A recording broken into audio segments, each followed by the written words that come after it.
Hey, good luck with that one. If you find the answer, let me know. My son called me from Malaysia. He's like, he calls me Bob. He can't say Baba. I said, Bob. I said, what's up? He said, I want a GPS. My son's only 6 years old, man. Malik Shabazz. His name is Malik Shabazz. Alhamdulillah. So I said, Malik. He's in KL right now, in Kampong Korinchi. I said, Malik, what are you going to do with the GPS? You going to put on your big wheel? Like roll around town with the GPS? He's like, no, I want a GPS. Then his sister, Shifat, my daughter, is 8 years old, I heard her yell, said, no, PSP! GPS is the map! We don't want a map! We want the games! So I have a Wii in my house, I'm not gonna lie, and I get down with you. And I have, video games in my house, but what my wife taught me, that's one thing you can appreciate for people who are born Muslim, is that they're a little bit calmer than we are. Converts, we're kind of like engineers, we learned Islam like rules. But people born in Muslim society, Muslim families, you see like Wallace D. Muhammad, rahimahullah, his community, those people who are born as Muslim, they're kind of like figure skating, they're smooth with their Islam, but we're kind of like, like Robocop and Terminator. So I learned that from my wife, being practical, being more balanced. So what I try to do with my kids is, number one, I teach my children. Yeah, the most important student I have is my kids. And I started with my daughter when she was 4 years old. She even told me that you were too tough on me. So you learn, you learn, especially the first one. But I make sure that I teach them something. So a hadith or reading something from the seerah. And then I say, if you do this, we can play that on. If you want to play, you got to pray. And then try to inculcate that into just my parenting. So making them feel as Muslim, making them feel that they have a Muslim, but rewarding them for doing good things, and encouraging them, and supporting them, and then having mercy on them if they make mistakes. Because my kids are the kids of the Imam. They got problems. And really, people expect my kids to be like, no, brother, my kids. When I go home, I'm honey and baba. There's no Imam Suhaib Webb, it's honey and baba. Baba, my son. But try to, sometimes with our youngsters, my daughter, she's smart, she told me, Dad, like, chill, like, I'm not going to do like 6 qira'at before I'm 10, Take it easy, man. Yeah. So, lower the bar sometimes and give them things. The Prophet said, in the fourth hadith, he said to his companions, order the people, bima yutiqun, order the people to do what they can do. And for us, converts to Islam, something that's frightening is we do see a lot of converts losing their children. And Allah has blessed us, brought us out from darkness into the light of Islam. We have a responsibility to make sure that our children love Allah, love the Prophet first. Feel a connection and intimacy with Quran, that the Quran is a place you go to if you have problems. Those are things that we need to try to focus on. Secondly, you have a book of hadith called A Day with the Prophet by Ahmed van Denver, I think is his name. So he wrote a book, it's like A Day with Muhammad, so for a young child, how you wake up, how you go to school, how you make wudu, how you eat, how you interact with your friend, has all those things. Another thing that I encourage mothers to, my degrees in education, is have like themes for the week, or themes for the month. So this theme is taqwa.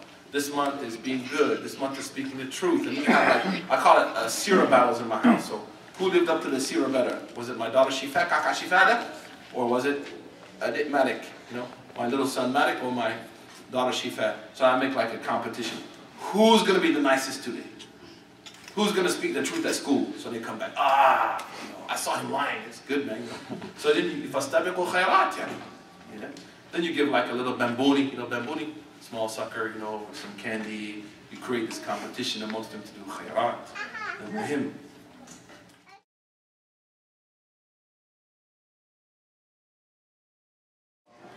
Look, I'm not a sister, I don't know. Well, one thing I see with my own daughter is a sense of self-worth and identity. Not just looking at herself as, I'm wearing a hijab and a jilbab, that makes me who I am. Moving beyond that, that's something that I deal with my own daughter. But I think you should do a survey. We need to start, as one of the muftis in Egypt told me, Sheikh Amr Wadani, he's my teacher, my mentor. When I first sat with him in Dar Ifta where I work, the house of Fatwa, he told me, Ya Suhaib, أنا عايز إيه؟ عايزك أن تأسس هناك think tank. نعيزك هناك أن تؤسس الثينك تانك بتاعكم هناك. الثينك تانك زي الثينك تانك بإيه في واشنطن دي سي كده. So I said, what is a think tank? Oh, think tank, شايف؟ نعم ده think tank بتاعكم هناك كويس قوي. فكرة ممتازة. Yeah. So we need to start as Muslims developing local think tanks that actually take statistical, empirical data of the Muslim community and direct the da'wah based on that empirical data. And the Imam is not going to do that. You have people here who are sociologists in your community who can do that for you. But planning a youth group and not activities and not really knowing what the youth wants is never going to work. Talking about sisters and not knowing what sisters' problems are, what sisters... I know Dr. Abdul Hakim Jackson, his wife, did a really in-depth study on why women are taking off hijab. Why are they taking off hijab? What's causing them to take off hijab? So now we can address the causes, not just the symptom. And in the Maliki madhab, the madhab of the Malikis, one of our dalil is called istiqra. Shatibi, he talks about this in Muwafaqat.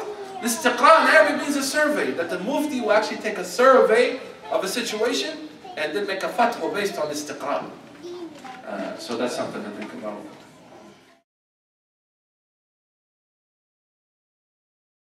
She can pray in trousers, but wearing them regularly, she needs to ask her wali. If she's a single sister, I'm of the opinion no. I'm of the opinion that they should wear long skirts. But that's my opinion that I learned. Doesn't mean you have to write it in gold and say this, but it's ahsan.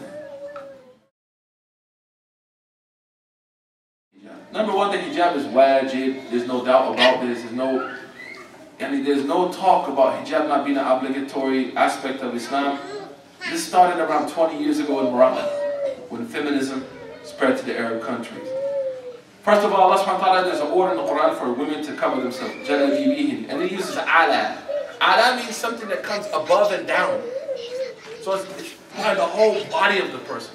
Secondly, the hadith of the Prophet ﷺ, when he said to Salama, wear hijab. And it's an order. The Prophet told her, tajibi, wear hijab in front of him. Yeah? And he used the word for hijab. He didn't use, because some say, well, this is jalbab, and this is khimar. Listen, khimar in Arabic means anything that covers your mind. Metaphorically. That's why we call alcohol what? Khamr. Khamr. So the khimar is... Now, do we have to realize that women in America who wear something on their head are committing social suicide in certain circumstances? Yes. Should we support them and help them through that process and that struggle? Yes. Should we condemn them and make them feel like outcasts? No. Because brothers, I'm going to ask you right now, how many of us will be able to wear that thing on our head and go to work? Let alone a kufi. I remember brothers in college, I don't wear a kufi on my head, man. Well, I don't know, I'm like metrosexual. I just gel my hair and I'm looking David Beckham.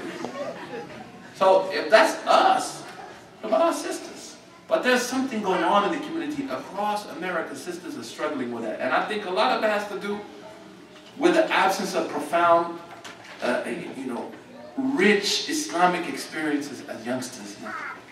And then the fact that it's a struggle. I have messages right on my phone right now. I don't believe in hijab. I don't feel it in my heart. Why do I have to wear it?